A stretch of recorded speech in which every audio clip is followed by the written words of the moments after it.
DCP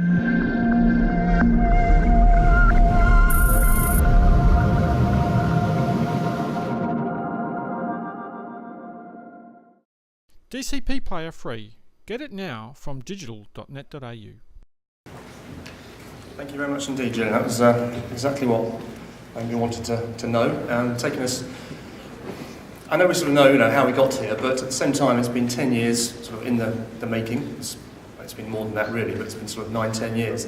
And to sort of see where we are, to take stock and say, right, this is actually how we got here, and this is where sort of we can start to look at now where we're going, and the things that are coming up in the future. And in fact, not just the future. Things like laser, they are current issues, and not just for the next 4 or 5 years. So what I wanted to talk about, in a kind of unusual sort of flip actually, because I remember sort of 8-9 years ago, Julian and I would be on stage somewhere in Berlin or London or somewhere. He used to travel the world talking about VPFs and trying to get people to understand what this was all about and why it was happening. And he would always go first, doing his keynote, like then, and I'd always come second, doing the data. But he's done the data today, so I appreciate that a lot, because it means I can just concentrate on the other stuff. Although, being me, I can't really resist some data, so here we are. The worldwide conversion. So we have 134,000 cinema screens worldwide at the end of 2013. And of those, you can now see the split. This is the global figure. So you have the bottom is 2D, the light blue bar is 3D, the top part, the bit that's circled, is 35mm. So you can pretty clearly see that, in fact the top part, sorry, the grey bit, that's e-cinema. But for the purposes of this sort of discussion, we'll stick with the 35mm. And through 2009, when Avatar came out in 2009, so you look at the figure there, really, was really the beginning days. It felt like further down, actually, further down the line, but it was really the beginning. And that pushed and pushed and pushed, and as you can see, 2013, there's probably about 16,000 35mm screens left to convert in the world, which I've said for quite a while now that I think 2015 we'll see the end of 35mm, and I sort of stick with that. I think by the end of this year we'll probably see about 97% probably of the world done, but there are still some quite stubborn little areas around the place which can't be ignored. You can't just ignore them and say they'll go away. They won't, and I'll probably just touch those now as well actually. So if we look at it by region, the bottom is Europe, dark blue North America, the other blue is Asia, and the top is other. So really you can see quite clearly, I think that North America has been pretty static for a while. North America was the pioneer, it was the one that started all this, and it went pretty quickly and sort of quite hard at it. But it has, the last 10%, 12% of screens in America is actually proven pretty stubborn. Canada's done, that's already digitized, but within the United States there is sort of an element that is proving difficult to convert. Europe is also, well, it's moving, it's nearly done actually, but Western Europe more than Eastern Europe. And Asia, well Asia you have China, which, well China is becoming a behemoth in its own way really. China are in 18,000 screens in China now, they're 100% converted. They pretty much 3D sort of powerhouse as well. So China's sort of on its own, but around the other parts of Asia, you saw in Julian's slide, Indonesia, Malaysia, those countries are fully converted. Countries like Japan as well, which are nearly there. So there is a great momentum within Asia. The other part, and I apologise for putting other really, because it sort of dismisses it, but it's not dismissive. It's just basically the room on the chart. But it's essentially Latin America and North Africa and Middle East. Now, North Africa's a slightly different issue, problems there. Middle East, not too much of a problem. And Latin America, most of us are aware that that is currently where sort of the game is being played, as it were. It's where the greatest growth is seen. Excuse me. It's where the greatest growth has been seen. And while it's only about, let's have a look, next chart, 65, is it? 68% done in Latin America. But you might have countries which are very low on that list of digitized sites, like Venezuela. But you also have countries which are pretty high, Mexico, Colombia as well. And you have countries like Brazil, which has been a very complicated place to digitise, and has taken quite a lot of companies quite a lot of time to actually try and get it done. And we're still only 50% in Brazil, but from our last quarter numbers, you can actually see a real movement there. So you're seeing around the world that you're getting a shift from Western Europe 90%, North America 93%, Asia 86.7%. These are sort of numbers which effectively mean that we're in the end part of it.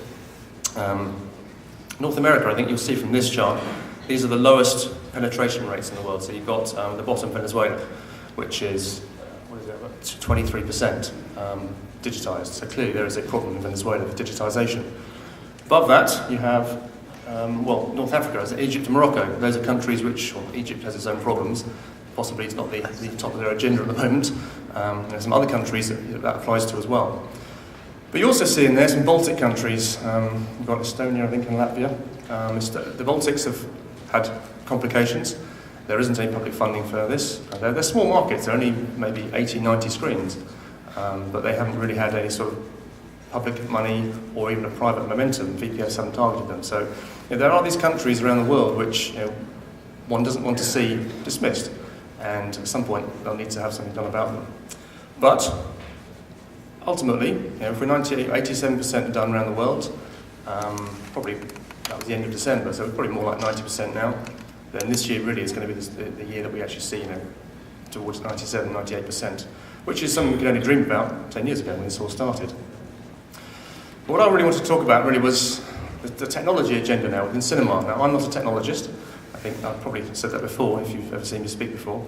I don't do technology from that point of view, but I do like technology and I do like what's happening. And I try and look at it from a market point of view and see how it's developing, see how it's going to change. So I just took each part of the film strand, if you like, from production right through to the screen, and then social media and beyond as well, so how exhibitors tie in with that. And you can see every part of the film chain, the value chain, is pretty much digitised. Now the production side, Julian alluded to, there is a split between 35mm, those who still like it, and digital. It's not really that much of an issue at the moment. Carry on using 35mm while it still exists. I think only one company now provides 35mm for motion picture production, for capture, but it's still there, so use it, because once it gets through that process, then pretty much digital all the way through. Because once it gets into the post-production, it becomes digital. Once it starts flying around and being worked on, and the VFX, it's digital. Once it's distributed, it's now digital. So really, after production, and that is sort of, that's, at the moment, it's still a personal choice of the person that's making the film. After that, you have a whole list of digital points, parts of that value chain. And that value chain has become more complex because of digital. And technology has a habit of making things more complex, not less complex. But in the same way, it has a habit as well of making these workflows. People make workflows, they make the measuring, the compliance, all those things that actually make that work.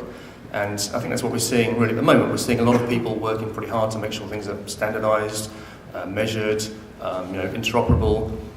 What Tom was saying this morning, actually, it just struck me that while he's talking about networks and feminine architecture and the way that business is moving, well, that's sort of what we've done here in cinema. We took an issue and we effectively worked collaboratively to resolve that issue and to make sure that there wasn't a sort of a competition that led to proprietary systems and the things that make life complex. There was a genuine desire to pull together and create a system, an ecosystem, if you like, or an architecture of cinema that works for everyone. And actually, you look back on that and think that's pretty far forward thinking from people that did that. Some of them in this room, and one of them's just talked, in fact. So you can see that all these things now within cinema, they're all happening. You've got 4D, I think you've got 7D somewhere. I saw a 7D the other day. I don't know what that is. But you have other things which can bring in and can enhance what we're doing. But I'm going to focus on three. And obviously, being at CinemaCon, I'm going to talk about the exhibition ones. 3D, laser, and sound. Those are the three I think that at the moment are the most interesting to talk about, to look at, and to see where they're going and where they might go. And to start the sort of discussion of those three with this chart here, which sort of breaks down the two sides of technology that we're looking at. And one is the operational side. So it's things that make exhibitors' lives easier. But it's things like the electronic delivery we're going to hear afterwards from Jean. It's things like the projectors, the servers. This is the operational side of technology.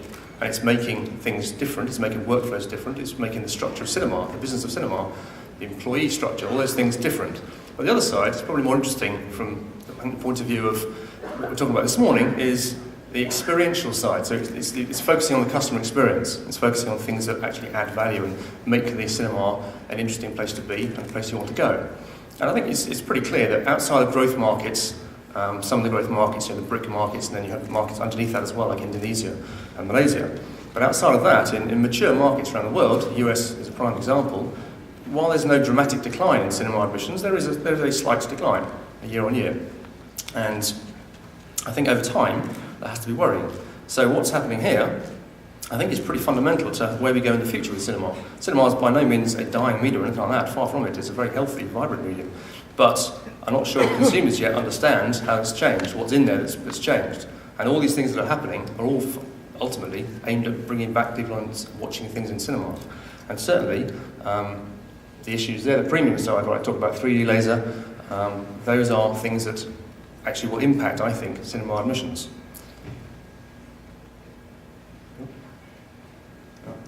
So the first one is 3D. A few more charts, sorry, I can't help myself, you'll notice this.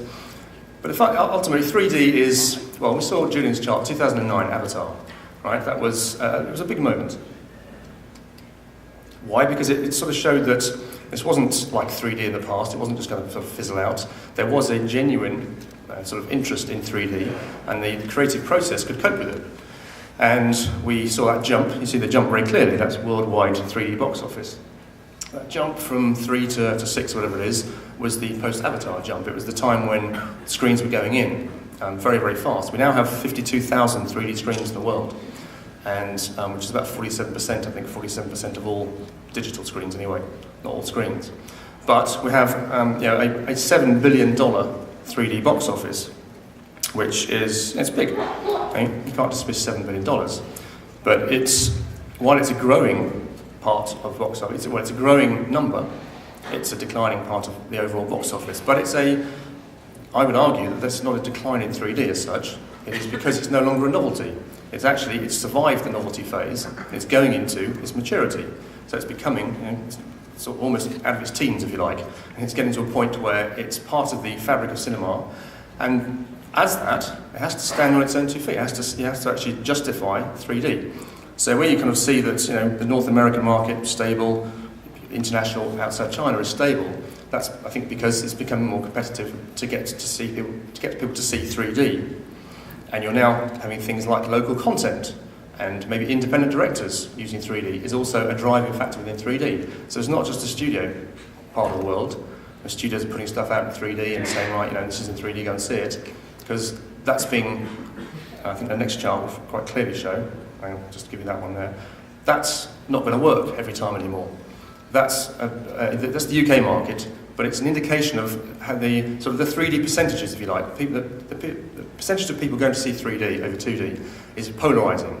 That's because it's now just a choice like another film choice. Do I want to see this film in 3D or not? And it's not enough just to stick a film in 3D and put it out there, because it probably won't work. It has to be seen, it has to be perceived to be of value in 3D.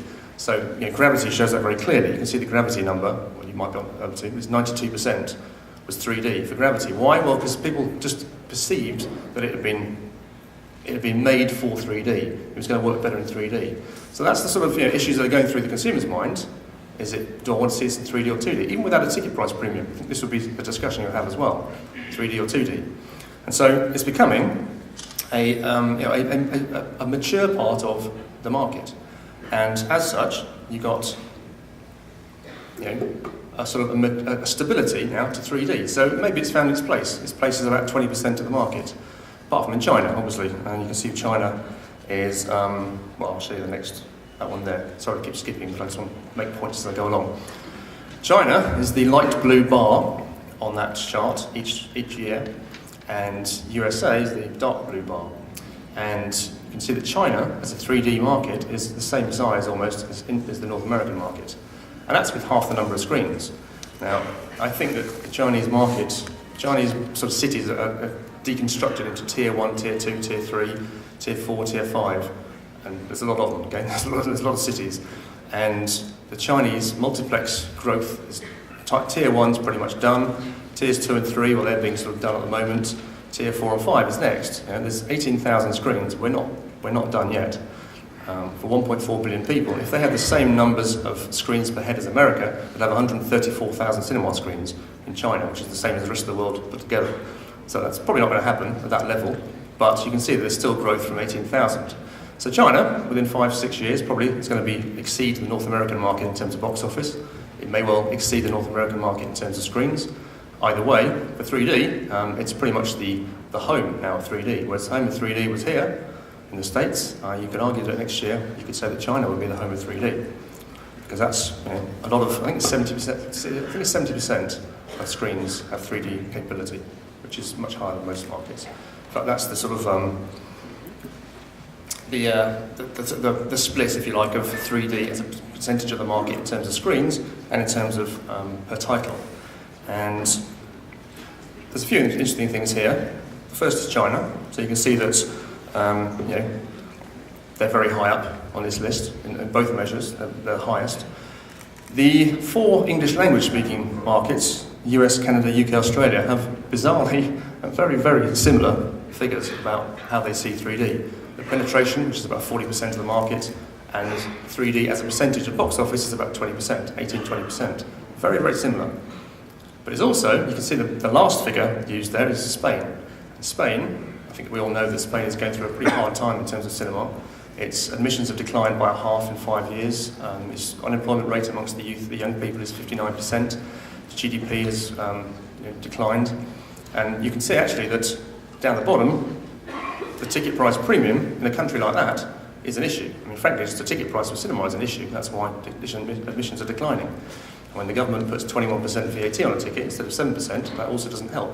So that's where you've got that situation. But it shows quite clearly that there is a link between price, the ticket, and the 3D. And people perceive this 3D, it has to be of value. I think Spain pretty much shows that. But broadly, these sort of figures have been relatively stable. Now they are, they go down a percentage point maybe from last year. But the figures we see there of the US 20% of the market, that's essentially where it is now. If something may happen to push that up again, or push it down again actually. But I think what is happening now is that filmmakers and films that have been put out in 3D have been much more carefully judged whether this is worth being in 3D. What we are seeing around the world is studios putting a film out there in 3D in some countries, but choosing not to put it in 3D in other countries. This has happened recently where they've had a film, it's a global film, but they've chosen in 2 or 3 countries not to put 3D in, just do a 2D version. So they're actually themselves saying, no, we don't actually think that 3D, this film is going to work in that market. We're making our own judgment about that, and we think let's just keep it in 2D. And I think that's probably a good thing, because you're not sort of just sticking it in 3D for the sake of it. It may not seem like it's going to harm much, but it actually could harm people's perception of it. And I think that's where we are with 3D. It's about understanding now the phase we're in for that particular medium. So I did that. And so talking about 3D, okay, brings me on very nicely to the next part, which is laser. One of the reasons for laser is to answer a question that was essentially put by people, which was there wasn't enough light. Now I might have mentioned this, I'm not a technologist, so I'm just taking this from what I understand, okay? But this fundamentally 3D, in terms of light levels, is very, very low. Where you have pretty much an agreed standard of 14-foot Lamberts for 2D presentations, because 3D glasses take so much of the light, you're cutting that down to 3.5, 4, maybe less, which, it's going to affect people's understanding and perception of the film. So we need more light, and in that sense, we need a lot more light, and laser essentially can solve that. If you have more light and you have a brighter picture, then you're going to have people not coming out saying we need more light. So we're seeing laser, we're seeing people get regulatory approvals, we're seeing demos in CinemaCon here. You walk around the trade show, you're going to see all the projector manufacturers have laser, they'll show you laser. It's pretty clear, it's great, and it can help with some of the issues that are happening. They've got a trade body as well, so LAPA. They've got R&D that's been put out in the open, and it is a driving force of what's happening at the moment in technology. But this is one of the better bar charts you'll see from me. That is the extent of laser illuminated projectors. Okay. If this was a human being, I'd call it flippant. It's a flippant bar chart. I know it's for a cinema analyst, the first sign of madness is to anthropomorphise your bar chart. But it's flippant. It's not meant to be serious. But it does show, I think, that where we are now is very much nowhere.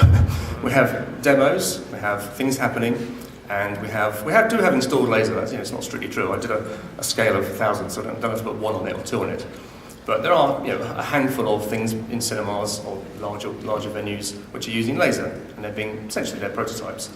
And the question I think the laser is, when, how does it roll out? Where does it go? And you all got that chart, yeah? You all taking pictures? Okay, I'll move on. So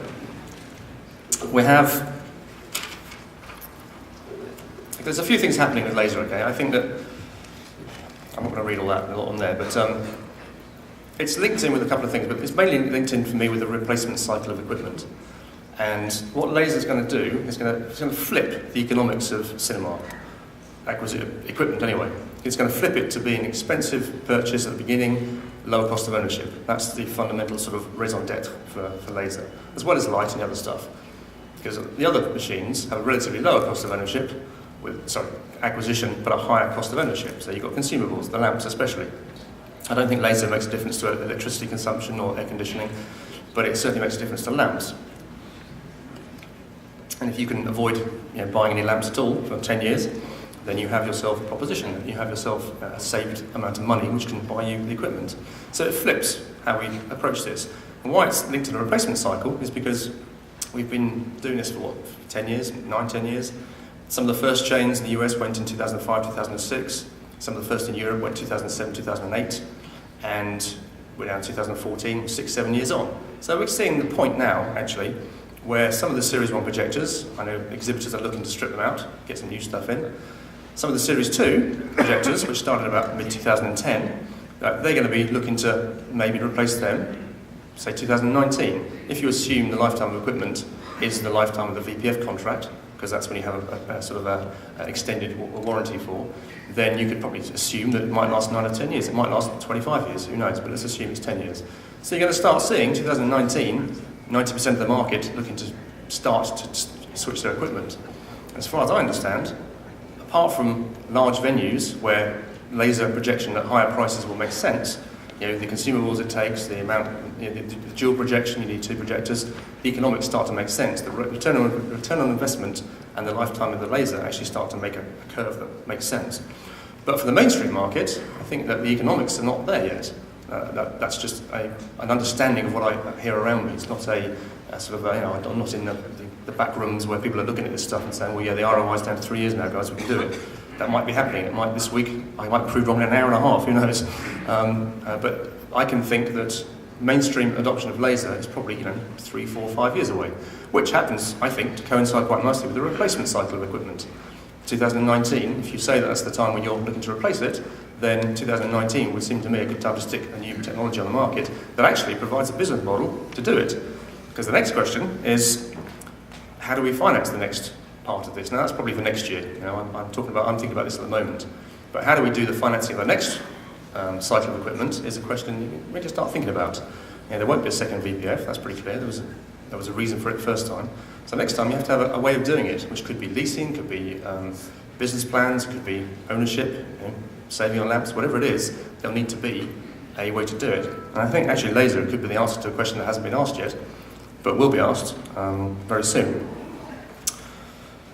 So that's laser. That's what I sort of think about that and how that could develop.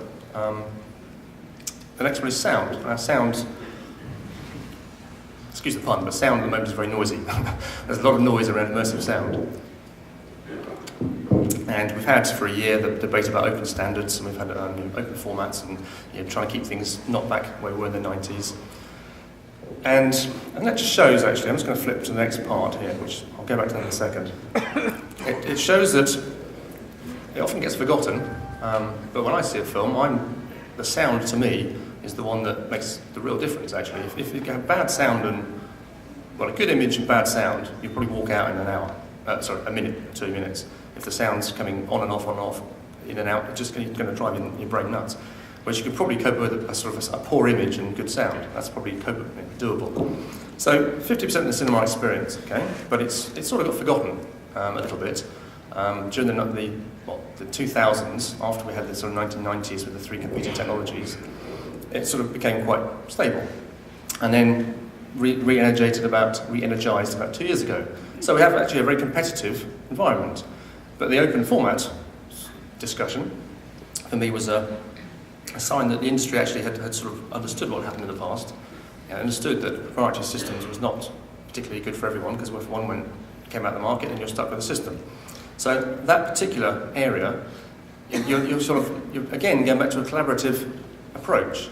The industry sort of said to people, look, we want to have a collaborative approach where we want things open. You can compete, that's fine, but we want to do it within a sort of a particular structure that suits the cinema business. And we're seeing this, I think, more and more now. Actually, technology, in a way, is sort of becoming. We agree as an industry to focus on things, and we agree they're worth focusing on, and therefore we'll spend time doing it. So, where you've got competition with the difference, I put it here. You're working away from that sort of proprietary into systems that can work to make everyone's life less complex. And that's from everyone's side, really, from exhibitors, the studios. Everyone wants that system which is easier to work with. But going back to here, I think also what we don't forget in the cinema business, but there is another life to sound, and that's outside of cinemas. Now, we have started this process now with object-based sound and channel-based sound, and I think probably object-based is sort of one area that is going to move forward. But you're seeing those two main companies working towards immersive stroke 3D sound. I'm still not sure what we should call it, actually, immersive or 3D. But I'll do both for the moment. Cinema, you have about 1,000 screens with these sound systems, quite often premium screens.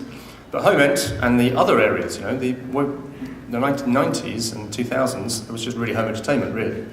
And that's a big market, DVDs, all that sort of stuff, VOD now, downloads. However you do it, however you consume your media, there will be a licensing for the home entertainment market, and that's going to be big business. But you also now, I think, have this whole sort of technology world we're in, of mobiles, tablets, automotive. These new cars all come out with great sat-nav systems, but they're entertainment systems now. They're more than just sat-navs. That sort of thing is going to require technologies and licensed technologies. So really, the stakes, I think, are pretty high for this part of the business for sound. And it's not a question of who's winning out or who isn't going to win out, I guess, but it's just a question of positioning yourself now to be able to take advantage of home entertainment and the further revenues downstream. And please work, thank you. There are a bar chart just to complete the set with things on it this time. That's where we are currently with sound. Now, it might give or take a few tens here or there, but I think around about 970 screens either committed or installed worldwide. Both technologies are relatively similar, the numbers they give me anyway. Although on the title side, actually, the previous slide showed that titles, Atmos has 100 odd titles which have been mixed in that. Oro has 30 odd, 33 odd, so it's still a good number, but I think Atmos is slightly ahead on that. And Atmos is very slightly ahead on that as well, on the screen installed. But either way, I saw a graph from Dolby actually in one of the magazines here, I think it was Film Journal, which shows how Atmos has outpaced the introduction of 5.1, which I think sort of suggests to me anyway, and suggests to Dolby in the article I read, that they're onto something quite big there. And I think it will be quite big actually. You look at the sort of prices that people are paying for it, then it's significant. So, which leads me to the final part of this, which is to say, well, this all comes together. It's great, technology, good. It's giving us new things to do, new ways to present things. It's giving us new things to tell consumers about, and it's all beginning to coalesce, I think, into this notion of premium. And we've had premium cinema before. We've had the 1990s focused on service and food, and a lounge to sit in before the show, but it wasn't really enough, I don't think. It wasn't really an attractive enough proposition. Now we've had then the concept of premium was 3D as well, the ticket price premium. It wasn't being seen as a premium offer then, it was just a premium, it just felt like more money. But the idea now we're moving towards this idea of premium cinema, which is actually all these things, not just one, not just 3D, not just this, it's all these things. You're wrapping up a package of technology and service and comfort and all those things within the notion of a premium cinema experience. And you'll really start to differentiate, and we really can differentiate what happens in a cinema to what happens at home. You're never going to get 64 Atmos speakers in your home cinema, okay, unless you live in a very large house. and have a very big room and a lot of money. It's not going to happen, but you will in a cinema. And you're going to pay about, I don't know, $2, $3 more for it, for the premium experience. So premium is where I think revenue is coming from. The new revenue growth for cinema is going to be in the premium area. You have the 2D standard, if you like. We have to be careful not to devalue the 2D part as well, the non-premium, not 2D, but the non-premium. But the premium will certainly, it is worth extra money. It's also, because it's successful, it's becoming crowded. So that means you have other people, you have own brands coming in. People want to come in and do their own thing. So you've got 40-odd exhibitors around the world doing their own thing. And premium large format is splitting out. So IMAX has been the driver of large format for a number of years. And in 2012, it was 87% of large format screens were IMAX screens. Now, IMAX is still growing. IMAX has got great new markets. China is going to be its home very soon. It's got 400 or something contracted out there. It's growing as a company. But also what's growing on top of that IMAX growth is the own brand premium. So now, 2013, IMAX is, 65% of large format is IMAX. So that shows you that while the overall market is growing, and IMAX is growing, also the own brand stuff is growing. And that, I think, sort of highlights the importance of this area for the business. And it leads on to then ideas of consumer, confusing the consumer. So what does it mean? Large format there means that, and large format there means that, and extreme means that. So the idea of Real Diesel Lux, putting in place a sort of a platform of this is what you can expect in large format, is probably a relatively good idea. I think it's a good idea to try and get that message across. But I think, I'd repeat, that the idea, the real point about all this is revenue. It's about revenue growth, and this is where the revenue growth for cinema comes.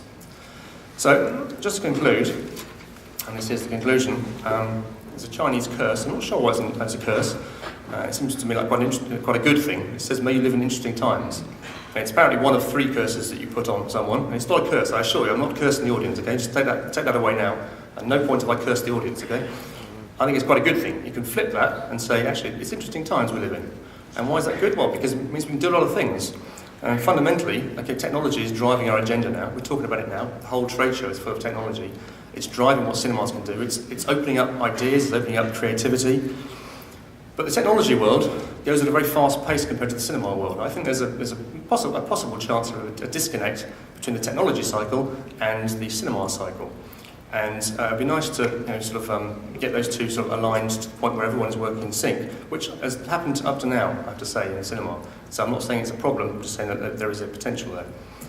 So ultimately, technology is here. It's going to either create more money or make things operationally smoother. And I think that we have many more interesting times to go through. Thank you very much indeed.